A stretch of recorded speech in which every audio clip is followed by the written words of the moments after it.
Welcome to the series of video lectures on microwave engineering. So, in this today's lecture, we will discuss about waveguide apertures. This article comes in Unit 5 of microwave engineering subject.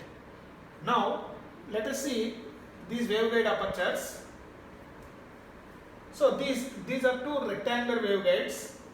Here, 1, 2, 3, 4, 5 are radiating apertures as shown in figure A, and in figure B non-radiating apertures. These two are non-radiating apertures. 1, 2, 3, 4, 5 are radiating apertures. That is what we have written here, radiating apertures and non-radiating apertures. Radiating, these entire two figures, radiating and non-radiating apertures in rectangular guide for TE10 mode of propagation. Let us see. The techniques for coupling microwave energy include inductive loops and capacitive probes. The method to couple microwave energy is by using inductive loops and capacitive probes. The most common method to use apertures in the waveguide walls, usually in the form of circular holes or thin slots. This is the another common method used is by the use of apertures we can couple the microwave energy. So these apertures are in the form of circular holes and thin slots. These apertures are in the form of circular holes and thin slots. So these are circular holes and these are thin slots. These apertures are in the form of circular holes or thin slots. The theory of radiation through small apertures was developed by Bethe. So this concept is developed by Bethe, that is the radiation through apertures was developed by Bethe. Assuming TE10 mode of propagation, that is the dominant mode, the ones in part A radiate a portion of wave energy and therefore find use in antenna arrays and directional couplers. So these the ones shown in figure A, that is 1, 2, 3, 4, 5 radiate a portion of microwave energy and therefore these kind of circular holes and slots find use in antenna arrays and directional couplers. See, this aperture 1 couples both electric and magnetic field. I have shown here the aperture 1 couples both electric and magnetic fields. So which is shown in figure C and C, how electric field is coupled and how magnetic field is coupled. So that is what we have written here. The figures C and D shows field patterns for a circular hole centrally located in the broad wall of a waveguide aperture 1.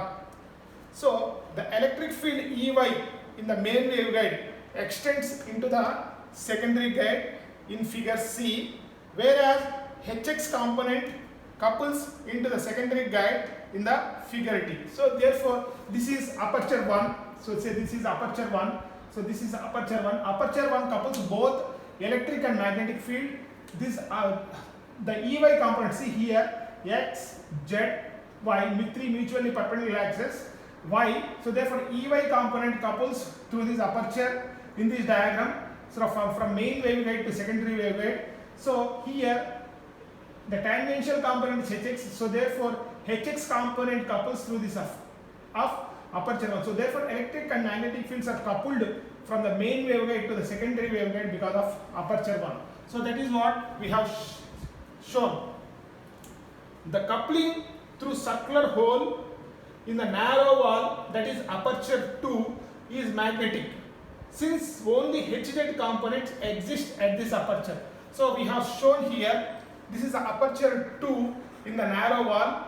It couples only magnetic field. I have given here, this couples only magnetic field because only HZ components exist at this aperture. Now, next one, for the case of thin slots, the coupling is essentially magnetic. Only the magnetic field component parallel to the long dimension of the slot couples through the apertures, that is apertures 3, 4 and 5. So you clearly see that for the case of thin slots, the coupling is essentially magnetic only. The magnetic field component parallel to the long dimension of the slot couples through aperture 3, 4, 5. Here I have shown the apertures 3, 4, 5 couples only magnetic field. So the component which is parallel to long dimension only couples. So therefore this is the long dimension of the slot. So therefore it is parallel to Hx. So therefore it couples Hx component. So this long dimension of these thin slots are in Z direction. So therefore these two slots couples Hz component. So that is what? The long dimension is parallel to S component. So therefore it couples Hx component. The long dimension of these two thin slots are parallel to Zx. So therefore these two slots couples Hz component. In finally the thin slots couples only magnetic field. Whereas now coming to here, the aperture 3 radiates energy since the longitudinal conduction current Z, that is current density in Z direction, is interrupted, thus creating a displacement current which produces a coupled magnetic field Hx in this case. So therefore you can see that the aperture 3 radiates energy since the longitudinal component of conduction current that is Jz. So Jz, the conduction current in Z direction is interrupted by this slot. So because this aperture 3 interrupts the conduction current density Jz in this direction, so because of this the displacement current is produced, which produces a coupled magnetic field component Hx as shown. Similarly, coming to these two slots 4 and 5, you can see here apertures 4 and 5 interrupt transverse conduction currents Jx and Jy respectively, so thereby producing the magnetic coupling Hz components.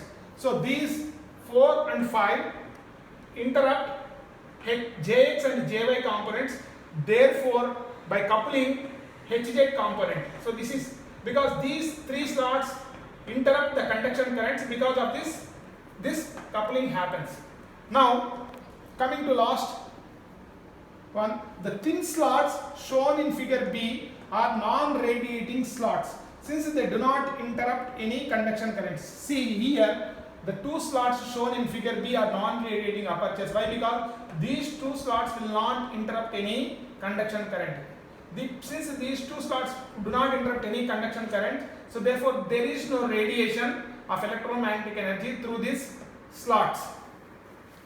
If the thin slot on the broader wall is offset from the center line, so that is, it becomes a radiating slot. So that means what? You can see the thin slot. So this is the slot. If it is deviated from here, if it is deviated or offset from this line, suppose if it is moved like this.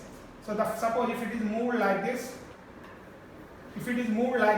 then it becomes a radiating slot. So that is what we have shown here. If the thin slot on the broader wall is offset from this axis, that means since this is non-radiating slot, if it is offset from the center line, it becomes a radiating slot, which is shown as aperture 4. So this is about this apertures topic. So see here again concluding this. So the aperture 1 couples both electric and magnetic fields. The aperture 2 couples only magnetic field, in fact Hz components. The thin slots 3, 4 and 5 couples only magnetic field. So the thin slot 3 couples Hx component. The thin slot 4 and 5 couples Hz component, because these 3, 4, 5 interrupt conduction currents. So these two are non-radiating slots. These red ones are non-radiating slots. Why? Because they do not interrupt any conduction currents. If these thin slots are deviated from this axis, then they will become radiating slots. So this is what about this waveguide apertures. Thank you.